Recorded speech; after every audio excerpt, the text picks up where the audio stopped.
This princess is much more attractive than I was expecting. Very good job, Goat. You bring beautiful princess to me. Absolutely glad we could please you, Dimitri. So you like the specimen? Oh, I think specimen is going to be perfect womb for baby factory. And are you going to be creating the babies? No, no, no. Well, How dumb of well. me. Oh, I mean, maybe not all of the babies, but I mean, perhaps, some sort of Project Zero baby, like, Ground Zero baby, number one baby. oh, you wanna make the? I was just thinking because our doctor has one of the largest sperm collections in the world, and Oh, we'd love to have your semen preserved there. oh, I see. Well, I don't know. Putting the sperm in the sperm bank, maybe not so much, but putting sperm in here, in this princess. For all intents and purposes, Dimitri, she is your personal sperm bank. Ooh, oh, Dimitri, like this, likes this very much. Yeah. If you want some privacy, then I'll let you get to it. Oh, Otherwise, if you don't, no privacy is needed.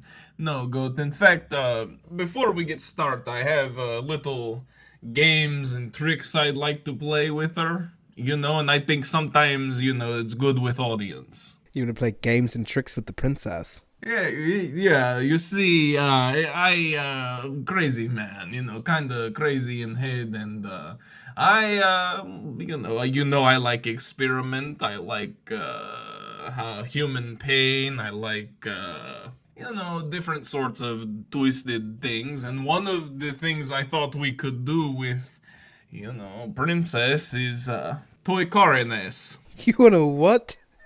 You want to put a toy car? Well, I mean, you're paying. I mean, I'm curious to see if the human asshole, can take. Now, in the toy car, put it in condom, do it with lube. Would do it again with Ryan Dunn, but he is dead. Wait, you did it the first time with Ryan Dunn? Oh, yes, go to.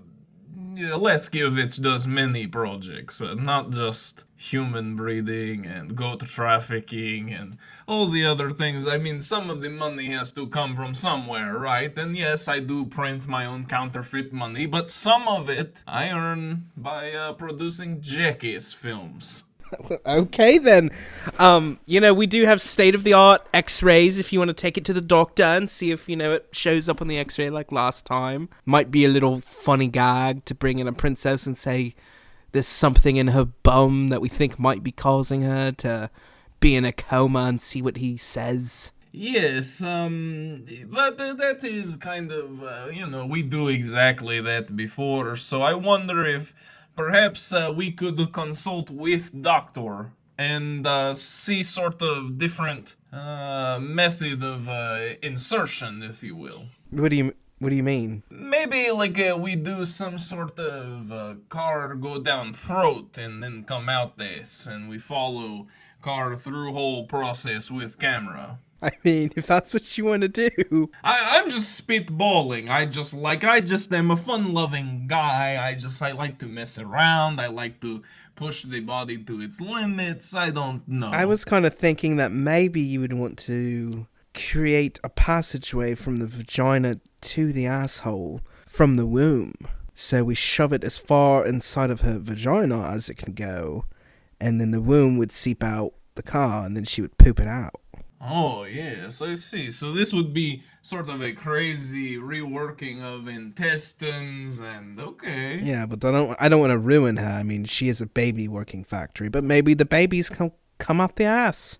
Maybe, and perhaps it's meant for stretching already. Yeah, exactly, Goat. I like the way your brain works. I think you are definitely the right person to lead this endeavor. I'm sorry for questioning you. Oh, thank you very much, and it's sort of always an awkward thing to bring up at work, but yes. How much does the lead get paid?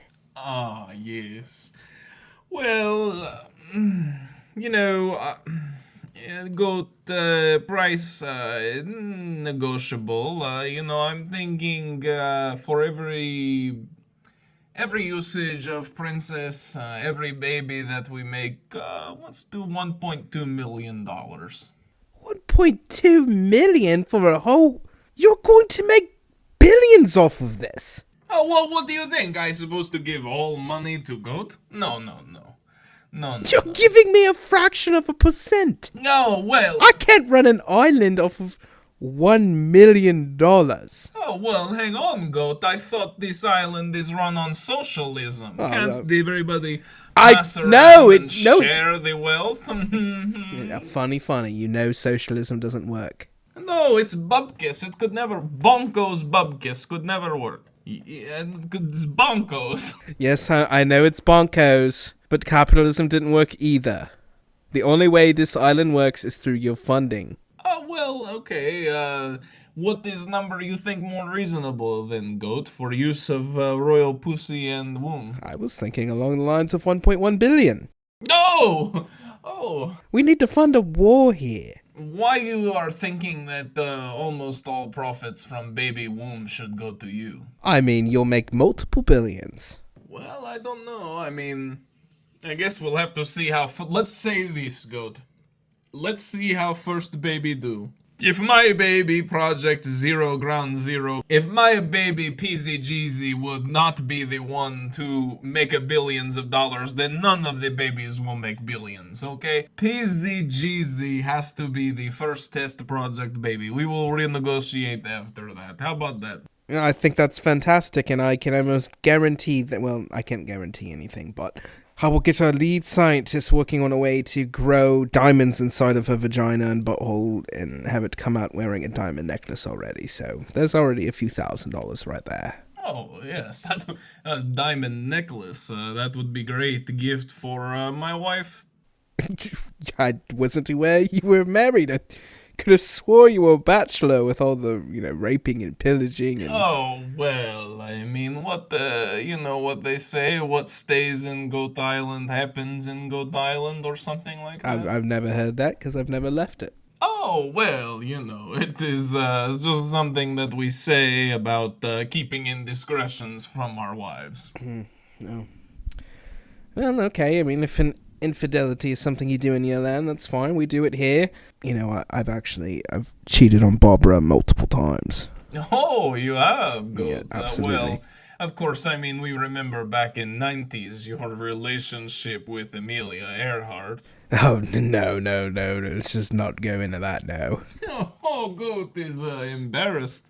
Because Of course I'm embarrassed. She went crazy for you. She was crazy She for you. convinced me that she was an amazing pilot. She was not amazing at anything. There's nothing women can be amazing at. I mean, paradox. Amazingly bad. An amazing woman is paradox. Does not exist. I like your style, Dimitri. I like yours too, Goat. What do you say you leave me now and I try to expel my seminal fluid in the princess? Sure. Yes. Would you like some lube? No. I will go in spit or dry. Spit or dry it. Okay. I'll leave you to it. Thank you, Goat. Hello, princess. Dimitri is going to be soft lover. Soft and gentle lover where needed, but rough when required. And if you are right, princess, our baby PZGZ will have best asshole, be best number one traffic baby. Oh, let me put in this penis. Okay. Oh, the way the legs do not move and the body is so lifeless is exactly what I wanted. Oh, she likes it. Her heart rate is going up. Oh, hang on. Oh, what the fuck? Something bit the tip of my penis. Oh, duck. Goat. What? What's wrong? The princess, her vagina has teeth of 1,000 sharp. It bit off the edge of my penis. I'm sorry. What? Look at the the tip of my penis. It is Oh, not no, usually it's- this bloody. No longer a mushroom. No, what's happened? Oh, well, I was inserting it into the comatose princess. And you're saying that can't possibly be true. Here, let me. Do you mind if I try to stick mine in? No, goat, be very careful. I think perhaps you should use medical utensil. No, absolutely not. I'm positive the princess isn't. Listen, she's kind of a slut. I know a couple of people who've been with her. Let me. Oh, be careful, goat. Oh, you see, you spit right. Spit, okay. It is not very wet. Oh! Do you see? Do you see? Something is nibbling on you. No, something's wrong. Something's very wrong. No, I can't get that far in, but I definitely felt something. You felt a little nibble on end of penis. I felt a little lick. A lick on penis. Oh no. What seems to be the problem here? I have 2 bloody penises? Yeah, there's something going on with the princess's pussy. Oh, Please check it out, see. please. Dr. Xavier, this is of the utmost importance. We have Dimitri here right now. You better figure out what the fuck is biting penises. Mr. Alaskievich, hi! So nice to see you again. Hello, doctor. There is something wrong with penis. I put it in princess and it come out bleeding with bite mark in it. Oh, well, I'm really sorry to hear that. You know, it's very likely, because I don't spend too much time on the vagina, I spend a lot of time on the asshole. So it is very possible that in the time that the vagina has sort of developed a hunger for penis, so to speak. And it's very possible that in that amount of time that perhaps it did grow teeth and become sentient. So I'm just going to take a little ultrasound real quick and just see what we're working with here. Usually I'd say that this is a very cold squirt for the ultrasound goo, but she's deep in a comatose. She has no idea what's going on out here. But I think that's what you're into, right? Okay. All right. Oh my Lanta. What is it? What is inside vagina? Well, there's actually nothing inside the vagina or the vagina tract. As you can see, I'm following all of that here, but shocking stuff. Princess Philheimer is actually pregnant. Ooh.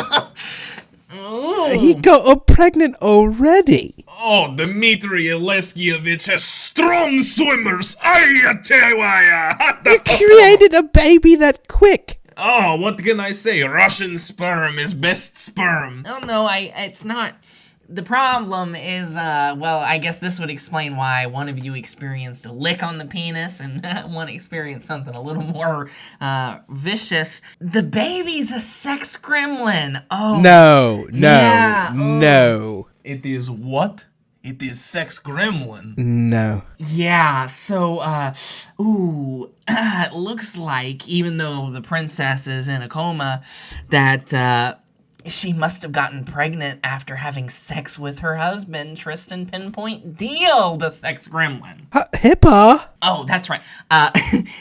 Sorry, Dimitri. Typically, I handle HIPAA with the utmost care, but it just slipped my mind. It is okay, Gota. As far as I'm concerned, Hippocratic oath is not in effect here because this is Goat Island, so...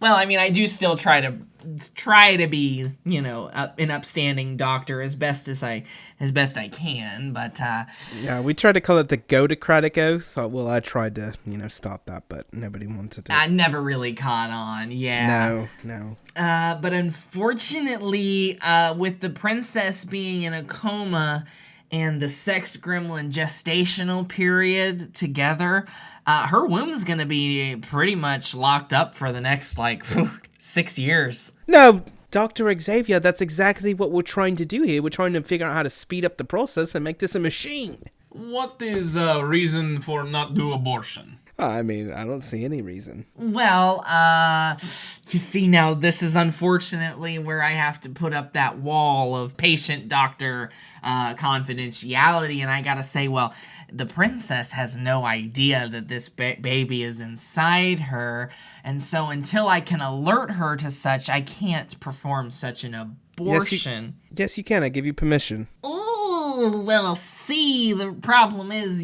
I think this might be a test, Bertram, because you just said that I have to follow the Hippocratic oath, and this would fall Fuck under... the bureaucracy. Okay, so what's the only other option? Is that, next of kin? Well, I guess technically, like, you could...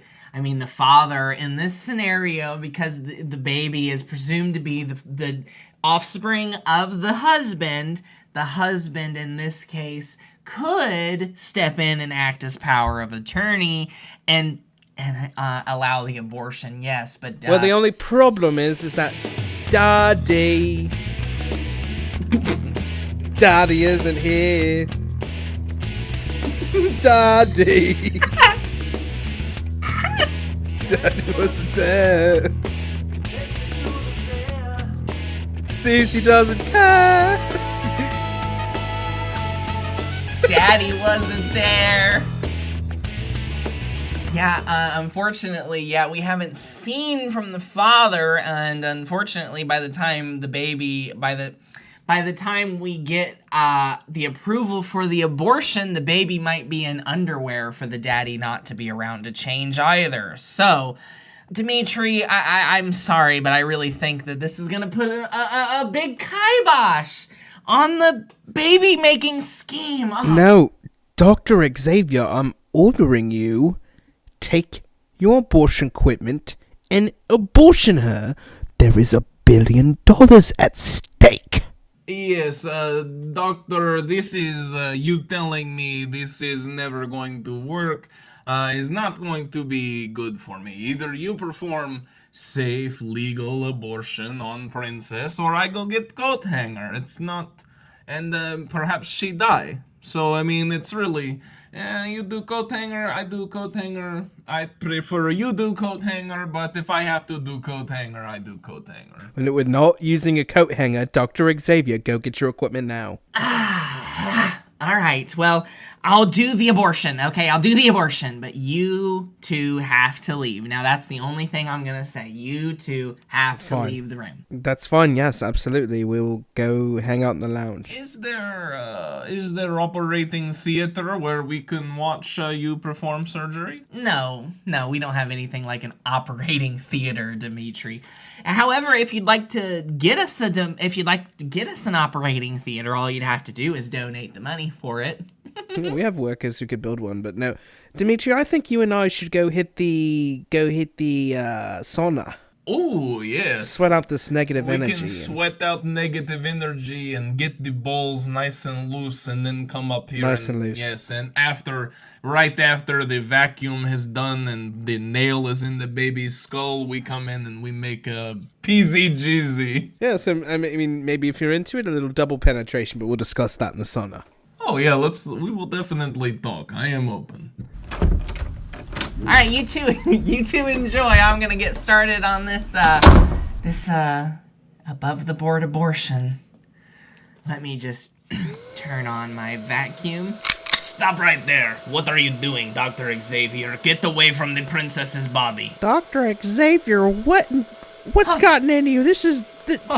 You took the doctor's oath. Yeah, and what of it, Beverly? You three shouldn't even be here. You are persona non grata, which I think means number one most wanted. Yeah, and you're an abortion doctor. Well, God, I know, okay? I shouldn't be doing the abortion.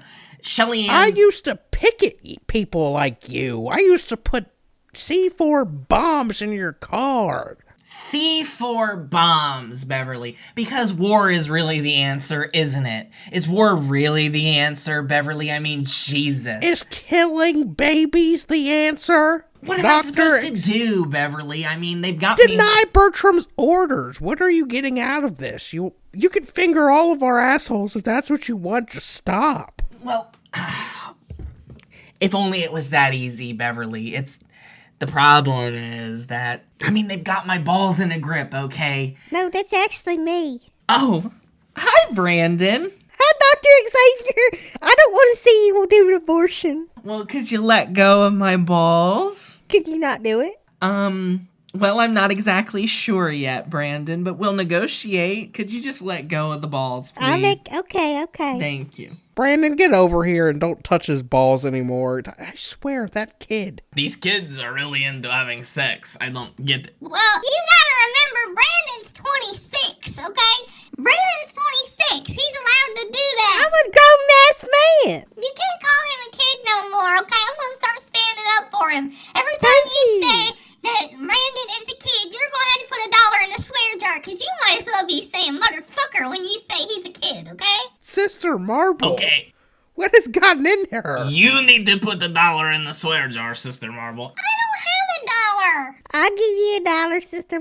Here's $1 for Sister Marble. Oh my god, alright, what? Slate back to 0. But, okay, this is beside the point. Dr. Xavier, why are you allowing them to violate Shelly Ann's body? If she wasn't pregnant right now, they would be in here raping her and having a baby with her. Well, like I said, they've got my balls in a grip, okay? I mean, on one hand, I'm here to experiment, and the experimentation and the sexual freedom that I've had here on this island has been unparalleled, unmatched, absolutely incredible. How could I stop that? Dr. Xavier, if sexual freedom is what you're after, what do you think's going to happen after we liberate this island? Do you know us very well? We're going to turn this place into a big orgy. Yeah, we learned. I mean, like, one of the first things this whole group did on the island was have an orgy together. Exactly, that's what we're into. You can do all sorts of weird shit. It won't be weird We medical. included Bertram in it. Like, we are very open to having sex with people who have different, like, who we now know have different opinions than us and are on the opposite spectrum. So you could totally be a part of this. No, I mean, listen. I happily accept the offer, and please take my phone and keep me in the loop for when the next time y'all have an orgy is. But, I mean, I'm also getting like 10% of every single baby. That's all going to my wealth too. And I mean, yeah, I guess I sold my soul for money. What? Well, I mean, Dr. Xavier, I think you're a good person on the inside. I think probably you were molested when you were a kid or something. There's nothing else that could explain your hypersexuality and the way it is. Yeah. Therapy is something we could get you when the island is liberated. We can promise you that. And I don't think you want to do this abortion, so I'm offering this. Why don't you just slip an Ambien into her vagina, and so that way the little baby will eat it and sleep? Then Dimitri comes in here, and, he might have to use her once, maybe twice, and if one rape is what we have to get her back, then... Yeah, that's a very good idea, Beverly. I mean, what do you think, Doctor? Do you think you could do something like that? Like put the baby to sleep? Well, I mean, it's never been done before, but, Experimentation, that's what we're here for, right? Oh, yeah, now you see when you put it like that. Oh, okay. Now, the good news is, one of the best news is that Ambien actually comes, get this, in suppository form! There you go. I am going to take this suppository, and I'm going to put my glove on. You see, I'm sterile, and I'm just going to... Oh, Shelly Ann. If she was awake, I really think she would love the way this feels. I'm using 2 fingers, and sometimes when, you use 2 fingers on the ass, it can hurt a little bit, but you gotta size train. He size trained me up to the biggest bandwagon dildo they got. Yes, I did, Brandon, and you took it like a champ. I still think about that sometimes. I mean, okay, see, then there comes a time when I cross the line, right? It's okay to do the experimenting, but then when I tell the clients that I jerk off to the experiments later... What, you do? No. That's how I do too. Now, just if the baby should be asleep by the time Dimitri comes back. I know you guys probably were busting in here trying to do some saving maneuver, but I can promise you this: if you guys liberate the island, I can keep Shelly Ann alive here while you do it, and you don't have to worry about all this shit because she'll be pregnant with this sex gremlin. The sex gremlin will eat all the predators' cum. Can you have him not put a race car up her ass to save her dignity in that respect? Well, hang on, Beverly. I mean, I don't I mean, I kind of think the race car idea was kind of cool. I mean, it is kind of would be cool to see watch it go down. Yeah, like it's like a real life jackass sketch in front of you. I mean, Oh, I'm not going to be the one seeing it. I'm going to be the one saving the damn island. What, do you guys want to like hang out in the closet while he does it? Well, what do you think, Clark? I mean, yeah, I mean, why not? Because we could, like, just see what else happens, you know? Yeah. I want to watch. Yeah. I want to watch something come out of her ass. Brandon and Sister Marble, do you think you can be quiet? I mean, yeah. I think I can be quiet. Unless I get too excited, and then I'll run out in the room and I'll say, Dimitri. No, you're not gonna do that. You're not No, I gonna don't do think you that. should do that, Sister Marble. I think they'll probably kill you. We'll leave Sister Marble back on the boat. So I can come? Oh, hang on. Oh, hang on. I don't think there's any time for that. Get in the closet. They're coming back. They're coming back. Oh my god, whoa. Be quiet, be quiet, be quiet. Is that Dimitri? How did it go, Doctor? Did you get rid of problem fetus? Yeah. I sure did, Dimitri. You know, it didn't cost me a thing. It didn't cost me a piece of my soul to do it. Happy to have done it. Can't wait to do it again if you ever need me to, but it's all yours, brother. That's an empty womb for you to spill your dirty little seed in, Dimitri. Is that what you want? Oh, yes, that's what I want. Very nice, Doctor. You know, Thank you, yeah. Doctor, we were discussing while we were in sauna, potentially giving you, how you say, we do 10% baby for Doctor, 40% baby for goat, and 50% baby for me. This is agreeable to 3? That sounds wonderful. Yeah, I mean, wow. That's great. So, just to clarify, do I get the money like every time someone spills inside her, or just like if the baby's born? Only if baby is born, because baby is product we sell to make sex toy. Yes, you wouldn't make a sale off of an item that hasn't been manufactured yet. It is two separate fees. Person pays to expel seminal fluid inside princess, and person pays for end product with baby to have sex with. Exactly. And Dr. Xavier, your job in this will be to make sure to keep that baby alive and track its progress and get it to our clients as fast as possible. Okay, I guess that makes sense. It seems a little morally gray, but if I'm getting 10%... Doctor, it is not morally gray. It is morally white. Morally white. Yes, you know, if I were to put you on the, I would say you are chaotic good. Oh, definitely lawful good for Doctor. Lawful good. For Yes, Doctor. exactly. This is all within the confines of the law. He is basically doing God's work here. You are playing God, Doctor, and getting 10% of however much comes after baby. I mean, okay, I look forward to many years of babies. So you two are all set. Go ahead and DP this princess's pussy. No, unfortunately, no, I will get the ass. Dimitri has claimed the pussy. Yes, pussy is mine. I want to make sure that PZGZ has best chance at being 100% Russian. No goat baby this time. No Amelia Earhart goat human hybrid. No. Okay, here, let me get under her, and here, let me. This part's always the hardest. Okay, can you spit a little? Oh! Oh, yeah, Oh, I'm in. The ass is very dry. Oh, I'm in now. Oh, it's actually kind of a little wet. Interesting. Like, what do you mean wet? Like something It's like a lubricated. suppository was just put inside? Oh, no? Oh, It's okay. not what I mean, Dr. Xavier was just in. He was probably just fingering it. Now let me get on top of princess and on top of goat. You know, goat, my balls will be touching your balls. That's okay. because- That's okay. For $1 billion, yes. I would do it. I would do it for free. All right, let's do this, goat. Oh, princess. Oh, princess.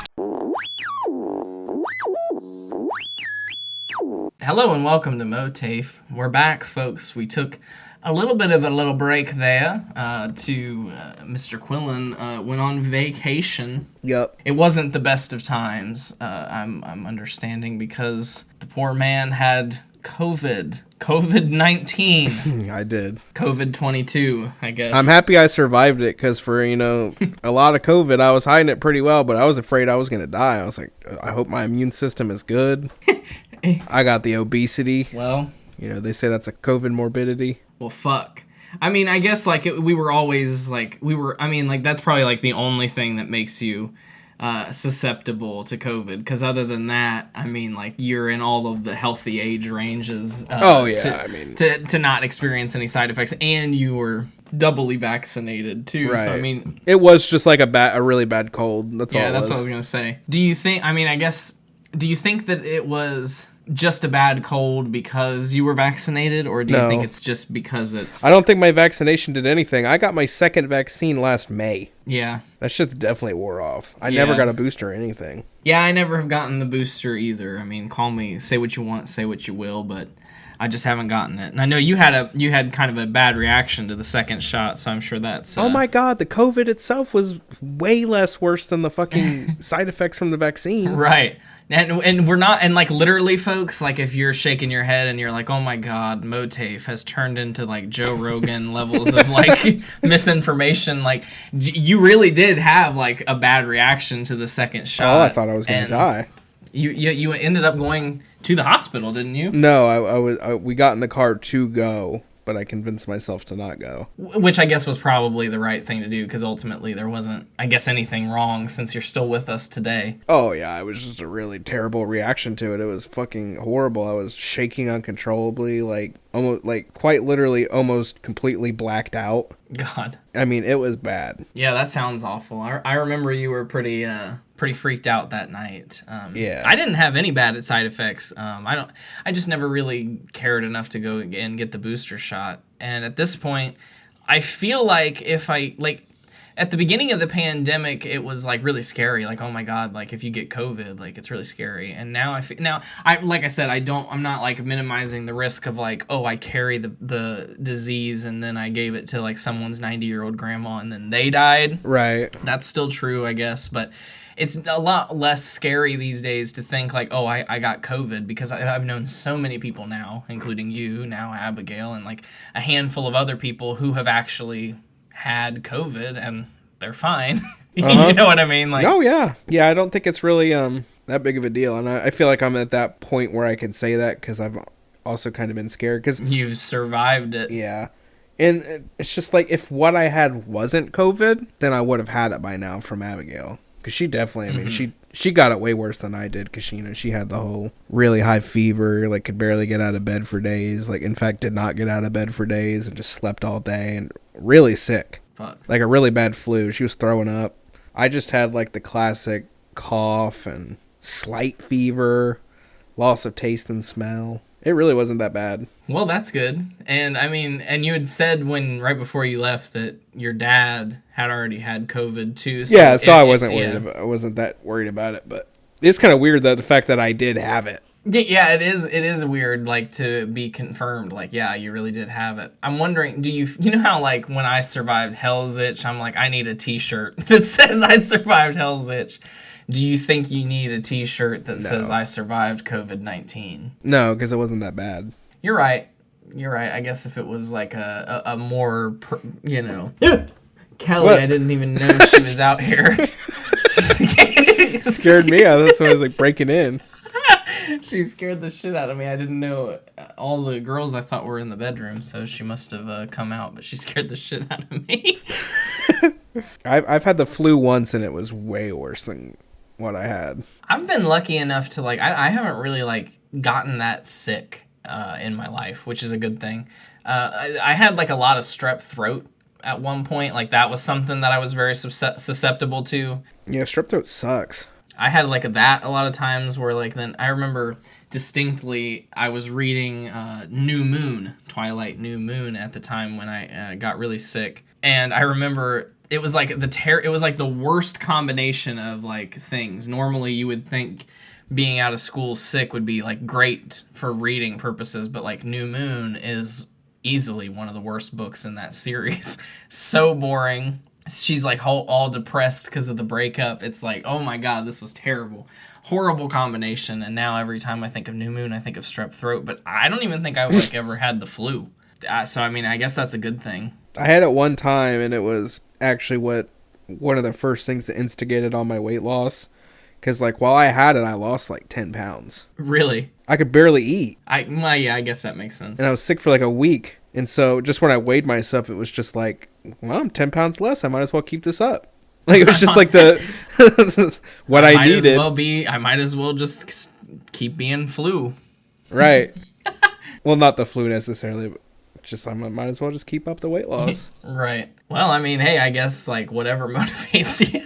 It was so weird, though, to not have any taste or smell. It was the most bizarre thing, because I was really wanting a root beer, and it just tasted just like seltzer water. Really? It didn't taste like anything. No flavor. None. Nothing. It was just carbonated water. It That's had crazy. less flavor than water. Now, has it come back? Because some people have said, like, 100%. oh, well, it's never come back, and, like, some people with, like, really bad cases, it never came back, I guess. But It's back 100%. that would be... So, like, when it was really going wild, I'm like, a permanent loss of one of my senses is, like, really scary to think about. Yeah, Like, yeah. if It was creepy. I told Abigail, because we had, like, driven the whole way down there, and, like, I had taken a shower the night before, but I don't remember ever putting on deodorant or anything. It just, like, didn't cross my mind, I guess, in the car. And I couldn't smell anyway. And I told Abigail, I was just like, I don't know. This is when I was, like, first discovering that I had lost it completely. I was just, like, digging in my armpit, and I was like, can you smell this? And she's like, yeah. And she's like, oh, God! Like, Yeah. she's like, you need to take a shower. I'm like, I can't smell anything. And then I went and took a shower, and I kept trying to smell the soap, and I was like, doesn't smell like anything. Uh-oh. Yeah. That'll do it. But even at that point, I didn't think I had COVID. I don't know why. Well, and you really didn't get it. You didn't get confirmation until after Abigail tested positive, right? Yeah, And then you're yeah. like, well, then clearly I gave it to her. Right. And then Stephanie and Jesse gave it to me. Fuck, it's a chain of COVID. Am I right? I feel like it ended in us, though. I don't know anybody else who's gotten it. That's good. Yeah, maybe you didn't spread your little your variant. I mean, actually, you know, somebody in Florida could have got it because I didn't know I had it, and we went out to true. dinner the first night I was there, and that's where I had the root beer that I could not taste. Oh, so to whoever waited on you at that at that restaurant that night. So Yeah, sorry. I hope the young lady is okay. And her grandma. Prayers be with her grandma. I feel bad now. No. I mean, what can you do? It's at this point. I mean, let's not be negligent, I guess. But it's it's this is what the rest of the world is gonna be like for all times, right? I mean, it's not like I mean, if you get it now and you die, like it was unfortunately your time to die. Yeah. So what else? What did you get into while you were down there? Was it completely tainted once you were both sick? I mean, did you get to do anything? Well, I started getting better right as Abigail got really sick. So, like, the first day I was feeling like I was probably like 75% better. Mm-hmm. Abigail started showing symptoms, and it kind of progressed throughout the day. And then that night is when she, like, she had a really bad fever. But, you know, whenever I go down and see my dad, it's just kind of a whole lot of hanging out. My dad watches a lot of cable TV, so that's what we end up doing, and it's just so weird to see what he watches. Yeah, what is he watching these days? A lot of ridiculousness. Fuck. A lot of NCIS. A lot of... Tell me he's moved on from Big Bang Theory. He's done Yes, with that, he has. right? Yep. There's this show with Tim Allen. Last Man Standing. Yep. He watches that. That's an interesting one because that one's had like a tumultuous history because it's become like really conservative because Tim Allen is conservative. Yeah, it's just like a political show. It's really weird. Yeah, and it's been like canceled a couple times and like revived and canceled again, and it's just really weird that that's what Tim Allen's up to these days. It's a horrible like, show. Yeah. And it sucks because like Home Improvement was so fucking good, right? And, like, that's what he's doing these days, right? Like, but if you think about it, like that's kind of the whole show. Like, okay. Yeah, I mean, we just kind of sat around a lot. I mean, me and Abigail went out to the beach just by ourselves the day where she started showing symptoms later on. She wasn't really showing them at the beach. Yeah. We just sat like by ourselves and just watched the water because it was too cold to get in. And Where is he at again, exactly? he lives by Pensacola, Florida. But in Alabama. Yeah. Right. He lives like right outside the city. Gotcha. So that's like where we go to the beaches as Pensacola. I see. Or on the Gulf Shore side of Alabama. Which, interestingly enough, Abigail and I have started watching Beachfront Bargain Hunt thanks to your Discovery Plus. Oh, nice. Nice. We've really been enjoying it. We saw one Great. that was in Gulf Shores, like right down by my dad. I love the Beachfront Bargain Hunt. I didn't think I would like it, but it's a really cool show to watch. I really want a beach house now. Yeah. We've been going deep into some like real estate shows. We've on Discovery Plus. It started with watching at one day. It was just like the featured thing that day. It was like selling the Hamptons, and I'm like, Taylor's like, let's watch that. We hadn't watched anything else. And I do recommend that. It was interesting. It's like a group of, it's like based on a realty group in the Hamptons who is selling, $1 million houses, beach houses in the Hamptons. And but it's more about like the drama between the realtors than it is about actually like selling houses and touring houses. Okay, I would like that. Yeah, I didn't think I wanted to watch Beachfront Bargain Hunt because I thought I would be really jealous because I'm like, why can't I have a beach Yeah. house? And Abigail had to explain to me. She's like, no, you can have a beach house. And I'm like, what? And then that's like the first thing they're like, beach houses only for the rich? No. Like that's how it like starts off. Well, so how not? Because I mean, in my mind, I'm like, I'll never have a beach house. They're not that expensive. Like they find like nice properties that like aren't that bad. Because like Abigail was telling me that like when you go to buy a house, it's based off of like 3 times your income. So we had did the math and kind of put it together what our combined income would be, and our price range would be around $250,000 to $300,000. That's what all of these houses are going for. Oh, really? Okay. Yeah, that's not bad at all. That's definitely a reasonable house price. Right. Because some of these houses on like selling the Hamptons are like they're like one of the most expensive houses on the show right now was $35 million. So like in that sense, I'm like, I will never have those houses. These are just normal houses for all intents and purposes on the beach. Some I of them see. are kind of like across the road from the beach. I see. That makes sense. Because I mean, there's a lot of places like that. Like on Tybee Island, that's like it's a shitty house. But Exactly, it's but like, it's $150,000. Right, exactly. And these aren't really like they find them nice houses, and people have options, and it's just weird how many beaches there are. Mm-hmm. Like we watched one in like Galveston, Texas, and I'm just like, I didn't think that they would have any water. They do the beach, the Gulf. Oh yeah, I guess you're right. Yeah, Texas is a very big state. I mean, it's easy to forget. And you have to think of like all of like the canals and shit like on the shore. Yeah. All of those are beachfront properties. You're right. There are a lot of beaches. That's crazy. Like, or at least waterfront. There's a road in selling the Hamptons. It's called Dune Road, and it's literally a strip of road that is like, it looks like it was built on a sandbar, and then like you can only get to it. There's like 2 roads that get to it because it's like just so secluded, and of course there's like these beautiful like multi-million-dollar houses on the island, just like surrounded by fucking water. Truly beautiful, and it's interesting because like, so they started showing houses in Sag Harbor, which is where my uncle and aunt live on Long Island. Really? Yeah. And I've always thought of Sag Harbor as like this, it's a very small town. Like it's a village. It's designated as a village. And I don't know if these houses were like just near Sag Harbor, because like to me, like Sag Harbor is a place where you can walk. It's like a fishing village.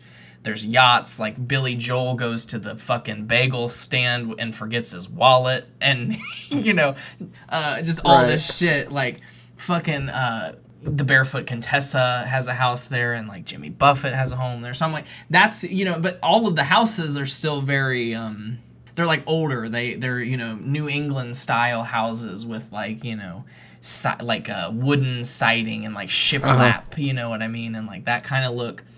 But then like on this show, like they pull up and it's like it looked like just like every modern white house, but it looked like 3 shipping containers. Like it was like modular looking house. Really? with like all this like glass and like an infinity pool and like that's you amazing. know it was of course it was beautiful, and anywhere but Sag Harbor I would have been like, yeah, that's a great house. But to me, I'm like, that's ugly, like that doesn't fit in with Sag Harbor. And so it really has been starting to like change my opinion, where I'm like, oh fuck, like I haven't been to Sag Harbor in like 14 years at this point. Good God, it might have changed. Yeah, I mean, has it like become this like, you know, the Hamptons are really, people are wanting to go there, of course, and you know, it's up and coming. You know, it's always been there, but it's like really, it's like people, all these rich people, all these like rich, you know, millennials and older are going into the Hamptons now because they're like, I don't want to be in the big city. And so it's like, it's becoming younger, I guess is what I'm saying out there, and it's not as aristocratic, I guess. I don't know how to describe it, but it makes me feel really weird. Fuck. So you said one of the other things that you had mentioned, besides watching TV, you finally got to spend some time with my stepbrother. Is he literally, your dad is remarried, right? He's married to Angie? He's not actually my stepbrother yet. He's just planning on getting married. And sorry, Angie, if you're listening to this, I spoiled it. Oh, well, is he like, he hasn't proposed yet? No, but... Oh, okay, I see. Well, the only thing I know is that he asked for my blessing, and I provided it. Oh, okay. How long ago was that? I don't know, I want to say like a year. Oh, wow, so he's taking his time. But I don't blame him. I don't think it's because he's apprehensive. I feel like it's probably just money to buy a ring. They bought a house together and everything. Gotcha. Well, and one of the things, like, to me, it's like if your relationship's going well, like, there's no rush to get married. Oh, yeah, for sure. Especially in his scenario as, like, a divorcee, like really, like, rough, tragic divorce for him. Yes. Like, he deserves to be, you know, cautious. Yes. Not to say that Angie's like, you know, that it's not going to work out, but I could understand having a little bit of trepidation after going through something like that. Yeah, for sure. So, you know, he's not technically my stepbrother, but, you know, it's Angie's only son. He's my exact age. Oh, really? Okay. Yeah. He's like 2 months younger than I am, but he's like still 26, obviously. But yeah, he's a cool dude. He's just like a nice country fella. What's his name? Brandon. Fuck. It's funny, every time I like would talk to him, I would think, like, oh, what you doing? I'm pissing. Fuck. Interesting. Yeah, just drink beer in the garage a lot. Anytime I walk out to the garage, he'd just be out there like just drinking a beer by himself. I mean, is he somebody like? Did you like connect with him? Like, is it like what kind of? Did you just like see him? I wouldn't say we connected necessarily, but we definitely talked and laughed together and bullshitted a little bit. Because like I'm trying to decide, like sometimes like when Will's kids would come around, like I just kind of pretend they don't exist. You know what I mean? It's Are you serious? Just because I'm like so awkward, like I don't really know. Like obviously, like the one child that he had that is not actually his child, but yada yada yada. That child came out as transgender. Oh, and because I don't know, I know that they're like going by they them pronouns, but I don't know what else to say. So they how does Will deal with it? Oh, they're horrible. They as in Will and Karen? Yeah. Oh yeah, just the whole family. And they're like, in terms of like, they're like, oh well, like, you know, they'll use the incorrect pronouns, of course, and they'll be like, yeah, she's gonna ruin those boys because they have 2 young boys. And I mean, like, yeah, there's like stuff to like, you know, you could debate that. I mean, I'm personally like, I don't give a shit, but like, you could debate and say like, oh, maybe that might mess up a child for their mom to transition. I don't think it necessarily would. Oh, their mom is transitioning. Okay. Yeah. So somebody, I mean, could argue that, I mean, and I'm sure it does, it might have an underlying psychological effect on the children. I don't think so. You know, I mean, like, to me, I'm just like, well, it's the same person. The same person is still raising. That's what I would think. You know what I mean? Like, they might be more likely to come out some sort of queer thing, but probably I always just assume just because they're in an environment where it's accepted. Right. Yeah, exactly. And so, yeah, it has been really, like, unfortunate for them that, like, that's so the case. So is this a case of transgender, or is this, like, non-binary? Well, they had top surgery. So, and they're going by they, them. So I don't know. I think they use the term transgender. So. Oh, okay. But yeah, so I mean, of course, all the love and support to them. And, you know, So Will has a transgender son. Yes. That's so weird. Yeah, I know, right? I would not think that Will would.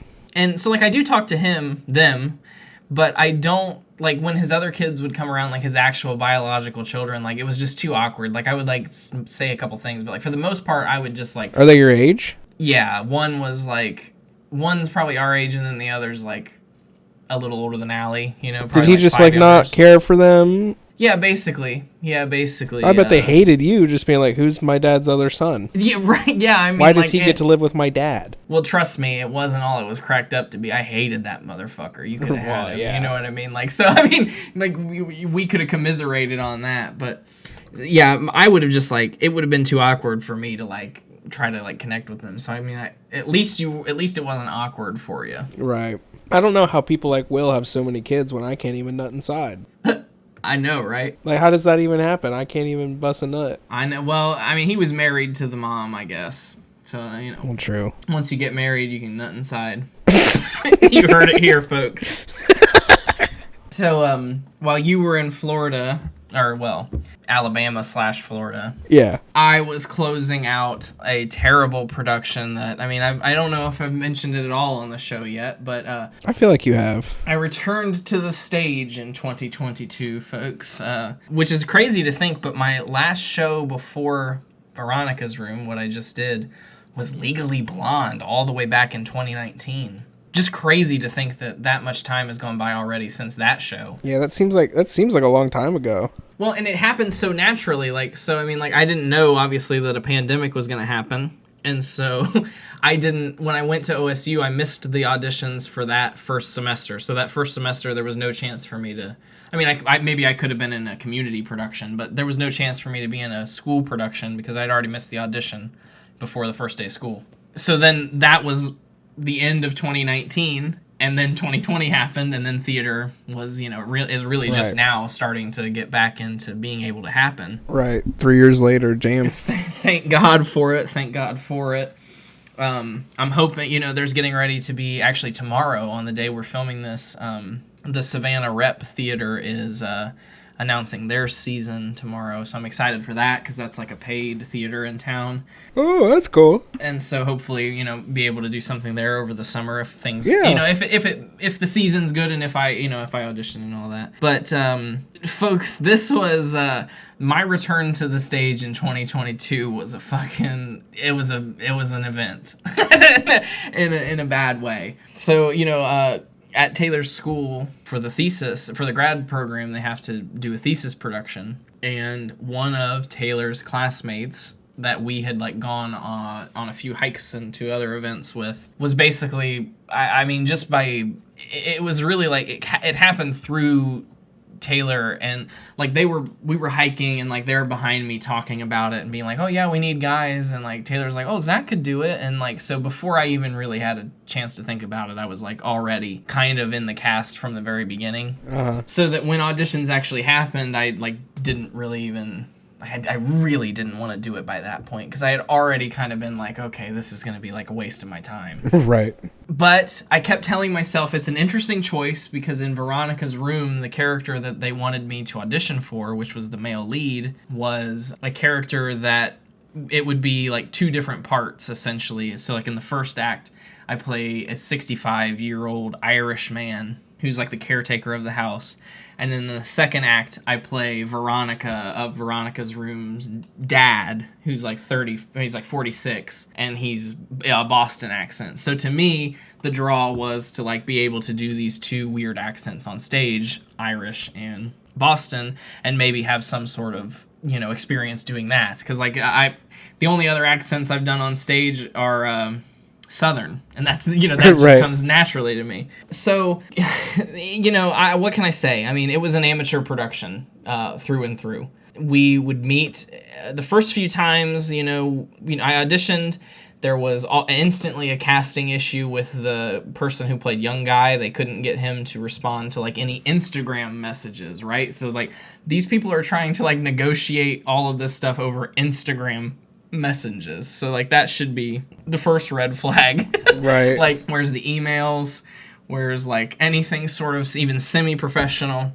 And so by the time we get to the read through, it's like just me and the two, you know, the girls that it's their project, and then the director. And it's an interesting play. I mean, it's got like some twists and turns. It's like, trigger warning for necrophilia and like incest and like, so it's like right up my alley, right? I mean, especially with like, what happened in the improv today.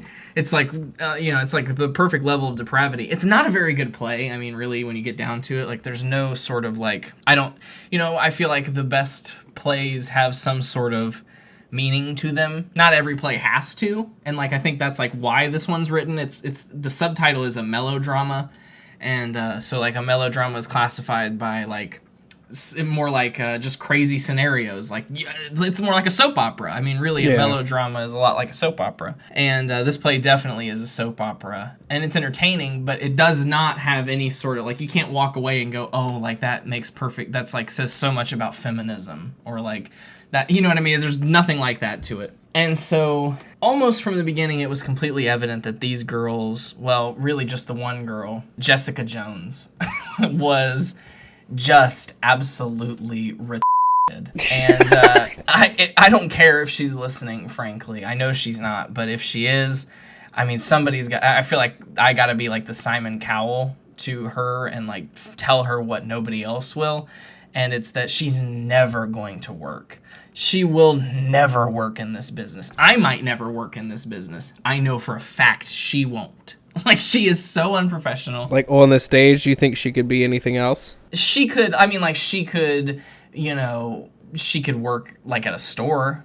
You know what I mean? Like, she can, like, have a job, but she has no business in the theater. She has no talent, no, like, creative edge, there's something, like, missing in there. Like, there's nothing behind there's no light on. There's nothing inside there. Have you expressed this feeling to Taylor? Oh, yeah. And she completely agrees. Yeah. Basically, everybody in her class has, like, gotten to the point where, like, they can't stand her. Like, she, like, says things, and they, like, laugh at her, and, like, they're just annoyed with her because she's so stupid, right? So, like, we would go, like, for example, we would go through a scene, and we have our scripts in our hands, and we're like, when you say this line, go ahead and go over here and sit on the chaise, right? Now, of course, we're just in a classroom, and all of this stuff is just suggested with, like, chairs. Like, that over there is the game table, that's the bed, but it's all just boxes and chairs. Right. So we would go through this whole scene and block everything. She'd be writing literally every single thing down. So I really don't understand. And by the time we would then go over the scene, she would not do any of the blocking that we had just done. Like, and while still holding the script in her hand with all the notes. And so the director would be like, oh, no, that's like where you're supposed to, cross. When you say, like, you little bitch, like, you're supposed to be already over there so you can do X, Y, Z. And she'd be like, oh, okay. So then Jackie, the director, would say, okay, let's do it again. And we would just go back like 2 lines before this, right? And then she would already forget it again. So by the time that So what is she doing? I don't know. Is she just standing still, like, blank, yes, nothing? Like, or like she'll just sit there and like flip through pages and like pretend that she lost her place in line, I guess. I don't know. It was completely infuriating because like every time we would do the scene, it's like nothing was getting accomplished because we would get to the same part and she would keep fucking up the exact same thing and not changing a single fucking thing about it. How did you even get through it? How many takes do you think it took her for her to finally get it? Or did she ever finally Sometimes never. Sometimes never. There was a line that she was supposed to say like basically at the same time as me, and then both of us are interrupted by another character. The doctor says, I don't think this is an act, Mr. and Mrs. Brabazant. And at the same time, I say, oh no, doctor, this is no act. No, she absolutely believes it. At the same time, Jesse says something like, I thought it was at first, but now I know it's... Now these lines are interrupted, so they all end in like a dash. Acting just being normal, just any normal actor who has any sort of wherewithal, just anyone who's not a simple fucking idiot worth their salt knows that you don't, like, she would literally say, like, if the line was, no, I thought it was before, but that's what she would say, and she would stop at but nobody says stuff like that. Like, you would keep talking until she's Until you're you're interrupted. Like, and yeah, that's the end of the line. But just say like, but it's clearly not. No, doctor, I thought it was before, but it's clearly not an act, and she doesn't. And that's what just any normal. But that's the problem. We shouldn't be judging her on the standards of a normal functioning person or an actor with any sort of skill, because she doesn't have that. So we get through all this rehearsal, and we're about to do the show, and the original dates were like February 3rd, 4th, and 5th. They wanted to do 3 shows. And then about like 2 weeks before that, we have a powwow. Specifically a powwow, which is, technically offensive to Native Americans, but we had a powwow where basically Jesse and Dot, the other girl who it was their joint thesis, asked basically, can we extend it? Like, will you guys still do the show if we extend it? And I'm like, fuck, because I was like dying inside every time having to go to these rehearsals. I mean, it truly ruined my whole day if I had to go to one of these rehearsals. I'm like, fuck, like I don't have to do literally anything all day except for that, and I'm dead inside about it. So I'm like, whatever, like if you guys don't think you're going to be ready for it, like that's fine. So they extended it to February 18th and 19th. Only going to do 2 productions, and I'm like, okay, good. So that night we like did a run through, and dude, it was fucking terrible. No wonder they needed to extend it. These dumbasses didn't know shit. It was pathetic. After doing rehearsal for months? Oh, dude, it was like we might as well have still been just sitting at the table on day 1 with how bad these people were. It was ridiculous. I've never experienced something like it, how, like, frustrating it was. Were the directors frustrated? Oh, yeah, and, like, she, to her credit, like, she tried her best. She was an amateur director. She had never directed theater before. She'd only directed, like, short films and stuff like that. And she did her best. But she definitely like didn't know what she was doing, unfortunately. She couldn't. One of the biggest problems with Jessie is that she's like retarded, and so like she will just talk and talk and talk and talk and talk, and you can't stop her. Like when we were backstage, Jackie, the director, would make us like sit in a circle, hold hands, and listen to a cringe song to try to like feel connected to each other. That on its own level is like its own cringe, its own like level of cringe misery. But Jessie, through a 3-minute song, would just have a comment every 2 seconds. Like, oh, I didn't even know this had lyrics. Yeah, I was saying I didn't even know it had lyrics. I know. And it's just like, what is even this song? Why did she pick it? Like, it's just so... And it's just so her. It's just so like her to pick this song. No, I was just saying I didn't even know it had lyrics. Did you know? And it's just, she will do that. She can't stop. It's ridiculous. My God. It makes me want to fucking die. How old is this woman, by the way? Oh, 35. Oh my God, how Yeah. she got this far? I don't know, but it's like, it's genuinely, she's one of those people that gets all the way to the audition phase at American Idol, and she's like, wait, everybody my whole life has told me I'm good, so Simon Cowell is the one who's wrong. You know what I mean? Nobody's told her no. Nobody's told her, like, you shouldn't be doing this. And she's so unbelievably hard to work with because of it, because she's so blatantly stupid. She was 30, 45 minutes late to rehearsal sometimes, and then like would be annoyed when we wanted to leave on time.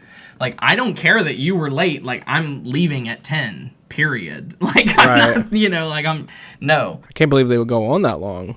Oh, it was misery, dude. It was true misery. So by the time we finally get to the theater and we're about to be done with this, I just had completely almost checked out. Like, I was still doing a good performance as best as I could, but I had just completely like checked out, it wasn't like I was still getting mad, but I like really wasn't trying to let it bother me.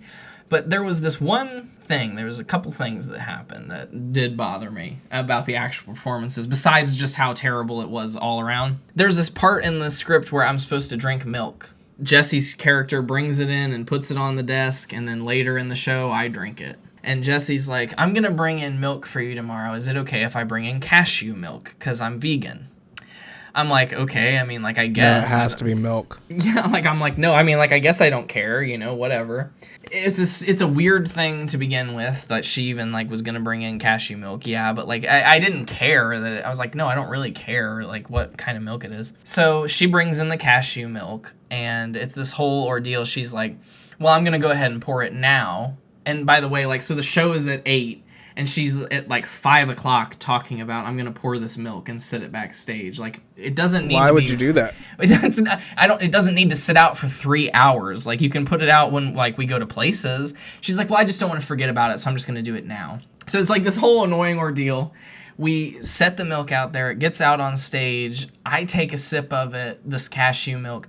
Oh, it's like turning my stomach just thinking about it, dude. It Really, was that bad? disgusting. Nothing like almond milk, which I already think is disgusting. But, like, it was, I mean, it literally just tasted like ground up I mean, that's all it is. But, like, it literally just tasted like ground up cashews with, like, water to make it a milk. It was Ew. disgusting. I couldn't drink it all. So I take a sip of it. I can't do any more. And it's warm because it's been sitting out for, like an hour at that point. Truly disgusting. Almost like turned my stomach just reliving it right now. So I set the glass back down on the thing. Now, at no point in the script, in the blocking, in our version of the show, in no way, shape, or form, was there ever any inclination that Jesse was supposed to knock the milk or the glass onto the ground. That was not, like, supposed to happen at all, right?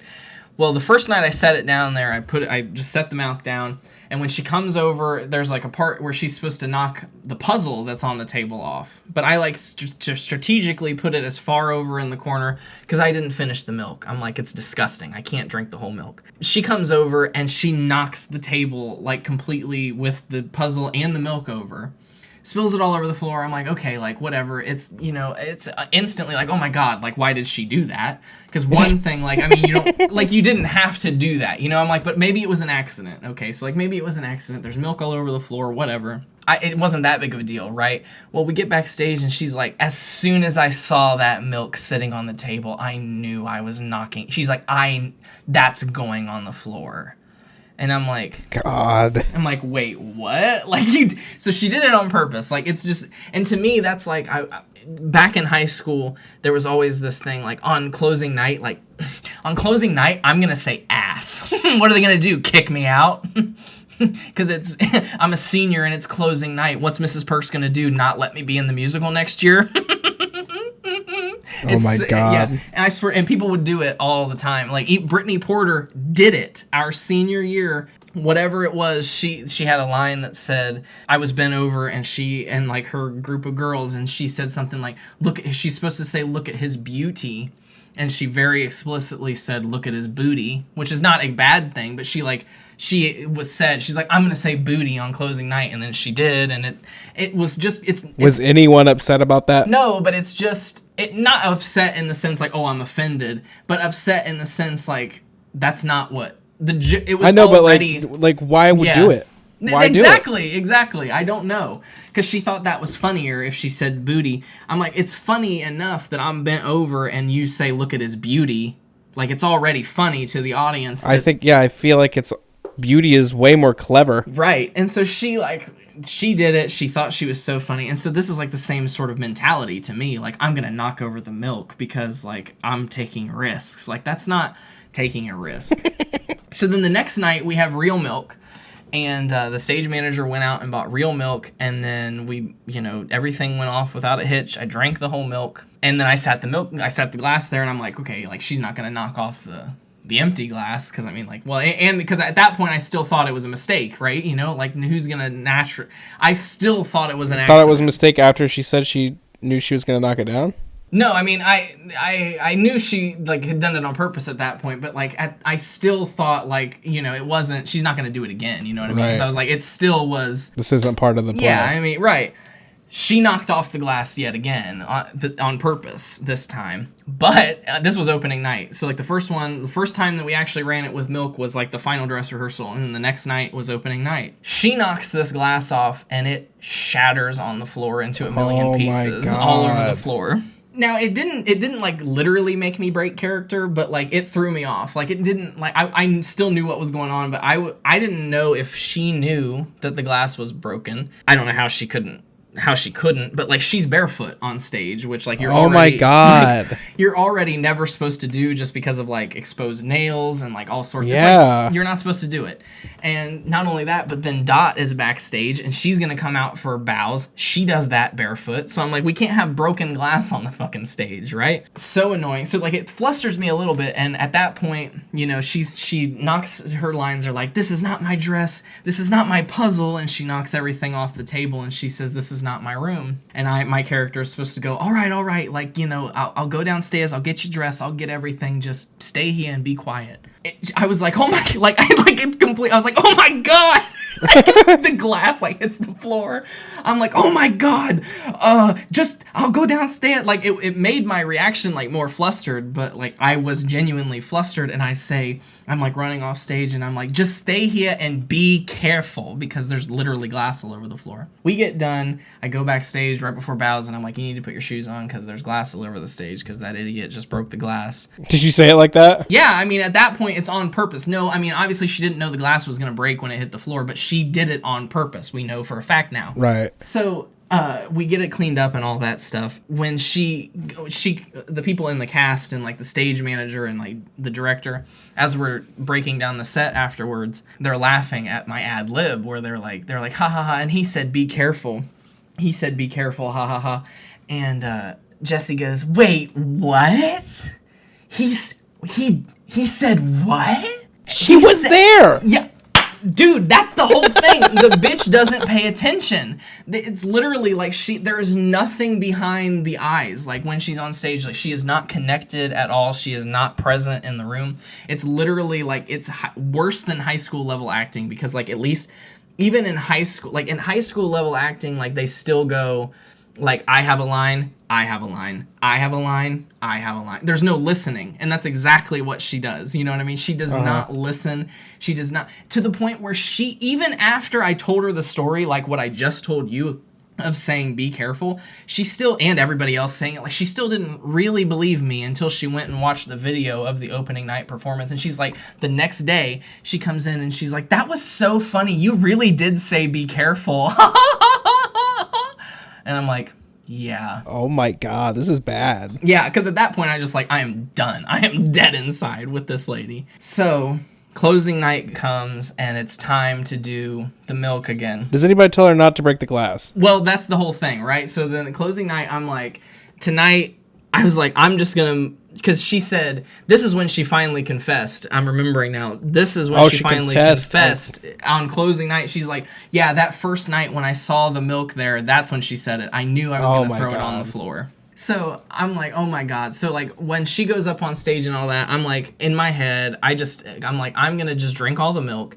And then later, before she does this whole scene, I like start cleaning up the room anyway. I'm like, I'm just going to take the glass and put it over on the bookcase, and she's not gonna, that's it, period. She's not gonna have a glass to break. She's not gonna have milk to throw on the floor. We're doing that, you know what I mean? I'm like, that's that's it. Like, so we get to that point, I drink the milk, set it on the table. When I start cleaning the room, I put it on the bookcase. That's it. When she gets to the point where she is gonna throw the puzzle off the table, she goes over there, she goes, this is not my puzzle, takes the table and fucking just upturns the whole table and like flips it over all this shit. I'm like, had to like jump back so it didn't like land on my toes. It wouldn't have hurt. I mean, it's like a 30-pound table, so it might have hurt, but it's not, I'm not saying like I jumped back, but like it would have landed on my toes. I mean, that's true. When we get done with it backstage, she's like, well, Zach challenged me by moving the milk, so I knew I had to do something. No, you didn't. Like, you just had to push the fucking puzzle on the ground. Like, I don't get it. Like, I She thought it was a challenge. Yeah, like, yeah. So, it fucking infuriated me. Truly infuriated me. Well, thank God you never have to see this woman again. Yeah, at that point I was done with it, so I just did not care. But oh my God, yeah, it was a true nightmare. You think the director hated her as much as you did? Oh yeah, by the end of it, we all like were openly commiserating with everybody, and like, you know, everybody else bonded about how much they hated her. Which, like, if that was me, I'd be gutted, but like, she deserves it. Do you think she would even realize? Like, what? You guys hate me? Right? Yeah. Why? Right. She would have no idea. she would not be able to comprehend it. Like, what do they do? So then there's one other thing that adds to this milk glass story. The next, when Taylor was doing her production, like the next week or whatever, the guy who played young man in our production, Trevor, was doing the photography for theirs, for the production. And he was, Taylor overheard him telling the story of the milk glass, but in his version, and this made me laugh so hard. It also kind of like rubbed me the wrong way. In his version, he's the one that came up with the idea to move the glass from the table to the bookshelf. Are you serious? Yeah, I swear to God. He's the one that came up with the idea, and he told me to put the glass on the bookshelf. Now, listen, it instantly rubbed me the wrong way, but I was telling Taylor, I'm like, okay, so I'm just thinking from my point of view, if I'm going to tell a story about a show that I'm in, to a person who doesn't care about it, I have to have like some sort of action in the story. I'm not just going to tell them about something that other people did around me. I guess like, so he has to like make up a little something. But I was like, you didn't. Taylor's like, I didn't know it was Trevor's idea for you to move the milk. Oh, that's how she brought it up. What? Yeah, I'm like, what do you mean? Like, no, that is not what happened. What a douche. There was with our stage manager, and this one I'll go shorter on this one because it's not as deep. But one other thing that bothered me was in every production we have to write a damn biography, a little something. And over the years, I've gone through various levels of cringe in mine. Various levels of cringe. I brought out a lot of the old ones. Yeah, I think. Like in my first one here, my first ever one for my favorite year, I say Zach is the son of Dennis Roberts and Karen Sneed. He is a freshman at Northwestern. My favorite year is his first high school musical. Zach has an extensive career on YouTube and has taken 3 Clark State acting classes. He wants everyone to know that William Forsythe is the man. The bird is the word. And Richard Nixon is his favorite president. What? When he's not acting, Zach likes to eat pizza rolls, watch reruns of Family Guys, and make YouTube videos. He would also like to thank Mrs. Jensen, Mr. Felmet, and Jesse Parks for their help ensuring the amazingness of this musical. And in the words of Zach himself, that's the way the cookie crumbles. Not bad for a first bio, It's written well. It's pretty cringe. I mean, it's got its levels of cringe. But the one thing that I learned right away is that you have to write these things in third person because you're writing about yourself, but you don't. I don't know why, but the convention is it's third person. You don't. And so I was like hands-on in my high school productions. I made all of these programs that I still have today. Like I collected all the bios, I typed all the shit in, I made them look good. I was just that kind of overachieving person in the department. So I mean, in one of these, I think it's Little Abner. I think I literally mention, yeah, it says last summer Zach was employed at Fence Dairy. Zach invites everyone to come try a coney dog with cheese and a soft serve vanilla cone.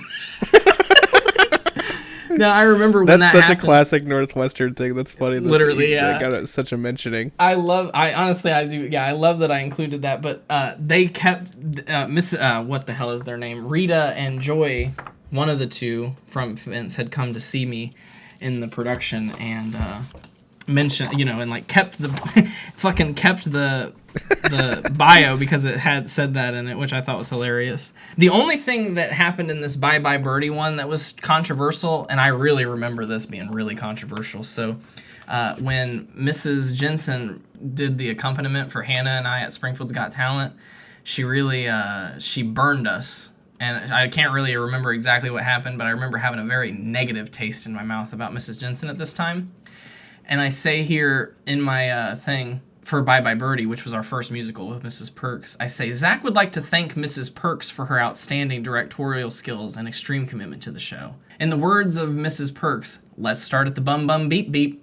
Zach hopes to see Mrs. Perks around next year for another fantastic production. That was controversial? That was controversial because Mrs. Jensen was still supposed to come back at that point. Oh. And I was like one of the only people. That's some shade. That's some true shade. And I remember I didn't really think much of it until Mrs. Jensen was in the audience. And then I'm like, oh, why did I say that? But I mean, hey, Mrs. Jensen never came back. Did she ever mention it to you? No. But I remember it was controversial in the sense, like, people were like, why did you put that about Mrs. Jensen in your bio? Like, I'm like, hey, what can I say? Damn. So then by the time I got to Clark State, I had seen like actual professional theater, and professional theater bios are a lot more just like Zach Roberts is an actor, and these are past roles include. It's like literally like hardly anything Very else. straightforward. You know what I mean?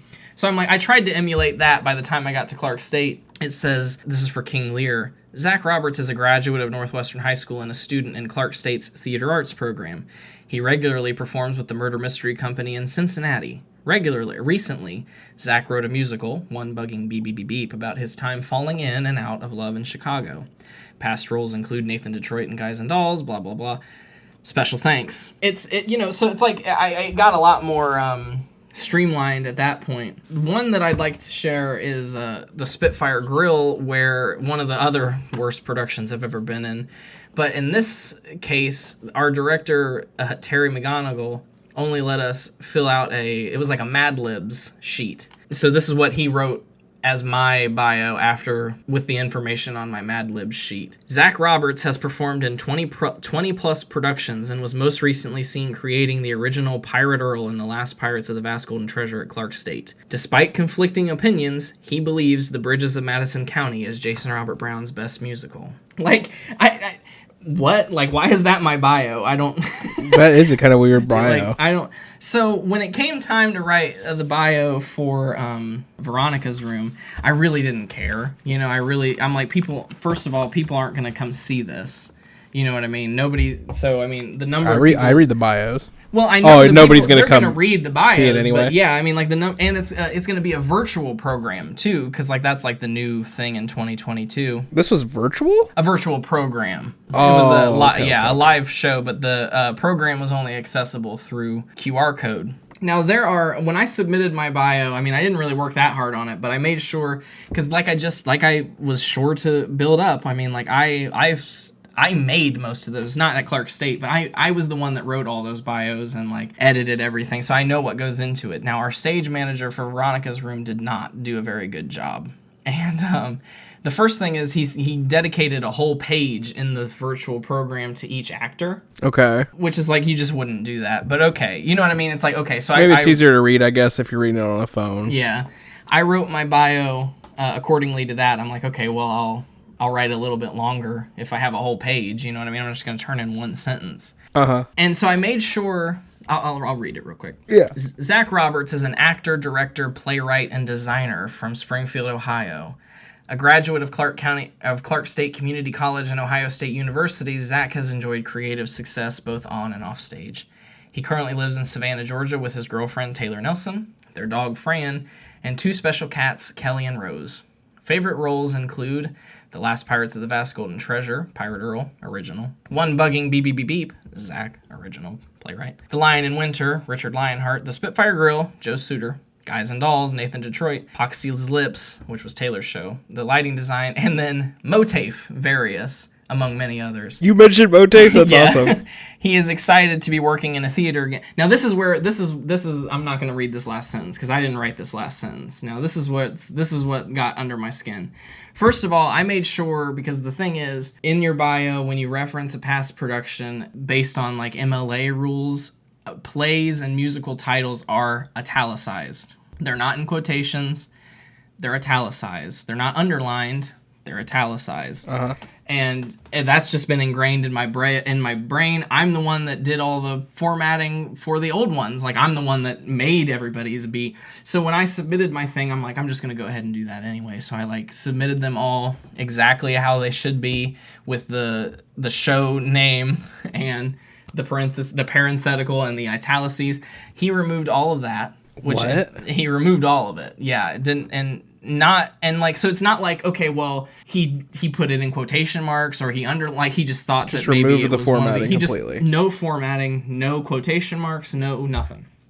Nothing. Not even parentheses? No. Yeah, no nothing. So it just says playwright original. Parentheses, yeah, he has the parentheses, but he does not have any, like, the names of the productions aren't like quoted or underlined or they should be italicized, but so like that instantly annoyed me. Didn't even try anything. Okay. So, but then I noticed, now in my original one, I said he is happy, he is excited to be working the boards again after the pandemic. After an extended pandemic-related hiatus is what I said. He is excited to be working the boards again. Now, that was, I thought a generic theater phrase that everybody knew. I guess not. It makes sense to me. I'm not that involved in the community, but I understand it. So I had originally heard it. I don't even remember who said it, but it was in one of the Clark State productions, and somebody else said it. I instantly knew what it meant, and just for the first time ever tried to include it as something that I was gonna say, right? It's not something I say normally. Oh, I'm working the boards, but it's a thing, oh, I'm working the boards because theaters are made out of boards, and so they changed it. I submitted it, and they changed it to, he is excited to be working in a theater again for the first time. Now, listen, it means literally the same thing. But for some reason, this pissed me off. I'm like, why change it? There was no reason to change something like that. They didn't think the audience was going to get, who cares? So to me, I'm like, right. To me, it's like, okay, so they didn't understand it. It's weird that that's what took priority too in them editing it. They're like, right. Okay, remove the formatting, but the audience isn't going to get this. Right. And so I'm like, so clearly, I just feel like he didn't understand it. And he's like, well, it must mean working in a theater.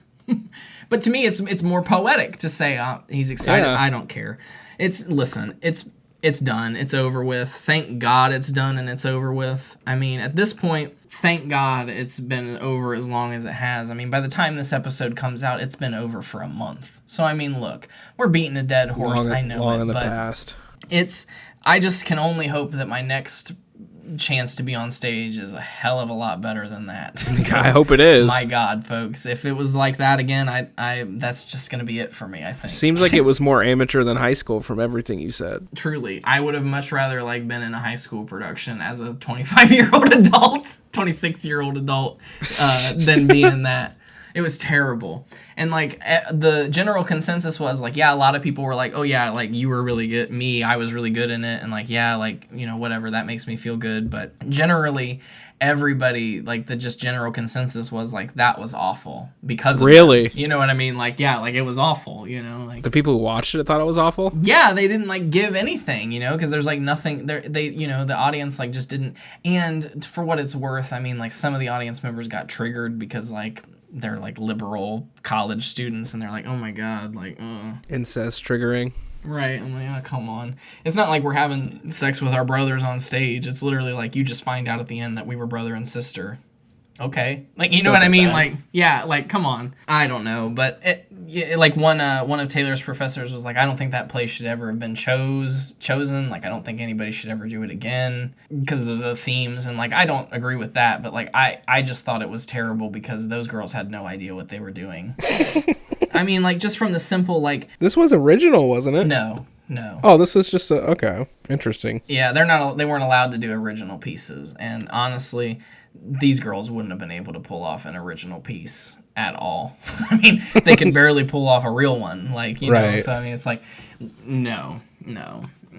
They'll never work. An established piece they couldn't even do. Yeah, they'll never when they work. had a basis to base everything off of. Literally. Jesus. So, folks, if somebody reaches out to you and they say, do you want to be in my thesis project? Really think about it. Because, if the person's good, there's a reason they're in grad school. There should be a reason they're in grad school, right? They should be, the best in their field, trying to get better. But in this case, it was literally, the pack of retards.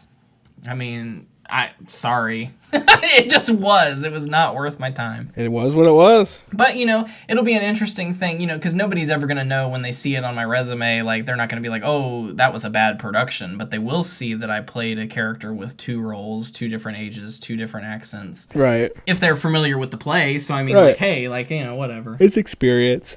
It was a terrible, terrible time. Thank God it's over. Well, folks, that's going to do it for this week's episode of MOATAIF. Tune in next week. I'm planning to go over our next disaster. Hell yes. Disaster report. This time, if the first one was an aquatic disaster, Next week, we're going to talk about our first aviation disaster. Oh, shit. Little wet your beak, wet your whistle. But until then, stay out. Here I am. Rock you like heart attacks, son.